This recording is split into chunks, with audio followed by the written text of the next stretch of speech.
ലൂക്കോസ് 11:9. യാചിപ്പീൻ എന്നാൽ നിങ്ങൾക്ക് കിട്ടും, അന്വേഷിപ്പീൻ എന്നാൽ നിങ്ങൾ കണ്ടെത്തും, മുട്ടുവീൻ എന്നാൽ നിങ്ങൾക്ക് തുറക്കും. നാം അപേക്ഷിച്ചാൽ മറുപടി ലഭിക്കും എന്നതിൻ്റെ ഉറപ്പ് ഈ വാക്യത്തിൽ കാണുന്നു. മത്തായി 7:7 ഈ പ്രസ്താവനയ്ക്ക് ഊന്നൽ നൽകി കർത്താവ് സംസാരിക്കുന്നുണ്ട്. അതുകൊണ്ട് തന്നെ ക്രിസ്തീയ ജീവിതത്തിൽ ഈ പ്രമാണത്തിന് എത്രമാത്രം പ്രാധാന്യമുണ്ടെന്ന് മനസ്സിലാക്കാം. 3 തരം പ്രവർത്തനങ്ങളാണ് ഇവിടെ പ്രതിപാദിച്ചിരിക്കുന്നത്: യാചിക്കുക, അന്വേഷിക്കുക, മുട്ടുക. അഥവാ നാം പ്രവർത്തന നിരതരായിരിക്കുക. സ്വയമായി ഒരു വ്യക്തി മുൻകൈ എടുത്ത് ചെയ്യേണ്ട ക്രിയകളാണിവ. അങ്ങനെ ചെയ്താൽ ദൈവം നമ്മെ ധാരാളമായി അനുഗ്രഹിക്കും.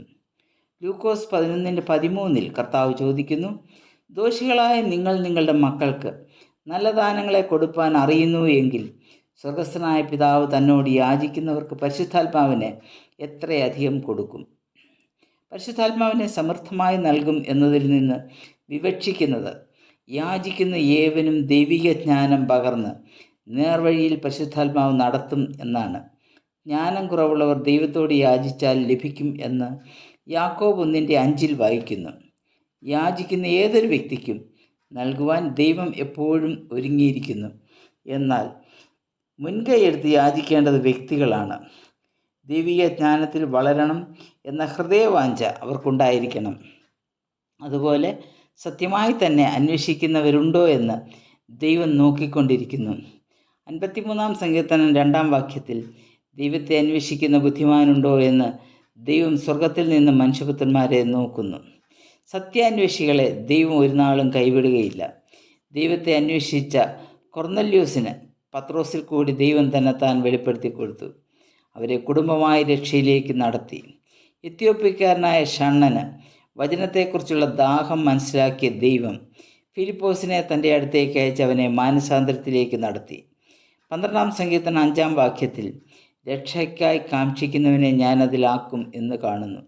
യഹോവയുടെ കണ്ണുകൾ തങ്ങൾ ഏകാഗ്രചിത്രന്മാരായിരിക്കുന്നവരെ നോക്കി ഭൂമിയിലെങ്ങും ഊടാടിക്കൊണ്ടിരിക്കുന്നു. ഇവിടെ നമുക്ക് മനസ്സിലാകുന്നൊരു സത്യം: ആത്മീയ അനുഗ്രഹങ്ങൾക്കായി വാഞ്ചയുള്ളൊരു ഭക്തനെ ദൈവം ഒരു നാളും കൈവിടുകയില്ല. ഓരോ വ്യക്തിയുടെയും ഭൗതിക ആവശ്യങ്ങൾ ദൈവത്തിനറിയാം. അത് ദൈവം നിറവേറ്റിത്തരും. യാക്കോബ് 4 പറയുന്നത്, നിങ്ങൾ യാചിക്കുന്നു എങ്കിലും നിങ്ങളുടെ ഭോഗങ്ങളിൽ ചെലവിടേണ്ടതിന് വല്ലാതെ യാചിക്കൊണ്ട് ഒന്നും ലഭിക്കുന്നില്ല. നാം യാചിക്കുന്നത് ഭൗതിക ആവശ്യങ്ങൾക്കോ ആത്മീയ ആവശ്യങ്ങൾക്കോ നമുക്ക് വിചിന്തനം ചെയ്യാം. ദൈവം തൻ്റെ ജനത്തെക്കുറിച്ച് ആഗ്രഹിക്കുന്നത് അവരുടെ മുൻഗണന എപ്പോഴും ആത്മീയ വളർച്ചയ്ക്കായിരിക്കണമെന്നാണ്. നാം പ്രാർത്ഥിക്കുമ്പോൾ നമ്മുടെ മുൻഗണന ആത്മീയ വിഷയങ്ങൾക്കായിരിക്കണം. അപ്രകാരം നിരന്തരം അപേക്ഷിക്കുന്നവരെ ദൈവം തിരഞ്ഞുകൊണ്ടിരിക്കുന്നു. മോശ ദൈവത്തിൻ്റെ തേജസ് കാണുവാൻ ആഗ്രഹിച്ചപ്പോൾ ദൈവം ആ അപേക്ഷയെ മാനിക്കുന്നു. ദാവീദ് 22-ാം സങ്കീർത്തനം 8-ാം വാക്യത്തിൽ പറയുന്നു, എൻ്റെ മുഖം അന്വേഷിപ്പീൻ എന്ന് നിങ്കിൽ നിന്ന് കൽപ്പന വന്നു എന്നെൻ്റെ ഹൃദയം പറയുന്നു. യഹോവേ, ഞാൻ നിൻ്റെ മുഖം അന്വേഷിക്കുന്നു. ഫലകരമായ ക്രിസ്തീയ ജീവിതത്തിന് ദൈവവുമായുള്ള കൂട്ടായ്മ ബന്ധം ആവശ്യമാണ്. അതിനായി ദിനംതോറും കൂടുതൽ ആത്മീയ അനുഗ്രഹങ്ങൾക്കായി യാചിക്കുന്നവരും ദൈവമുഖം അന്വേഷിക്കുന്നവരും ആയിരിക്കണം. അപ്പോൾ ദൈവാത്മാവ് ദൈവിക ജ്ഞാനം പകർന്ന് നേർവഴി കാണിച്ച് നമ്മെ നടത്തും. അതിനുവേണ്ടി നമ്മെ തന്നെ ദൈവസന്നിധിയിൽ സമർപ്പിക്കാം. ദൈവത്തിൻ്റെ നാമം മാത്രം മഹത്വപ്പെടട്ടെ.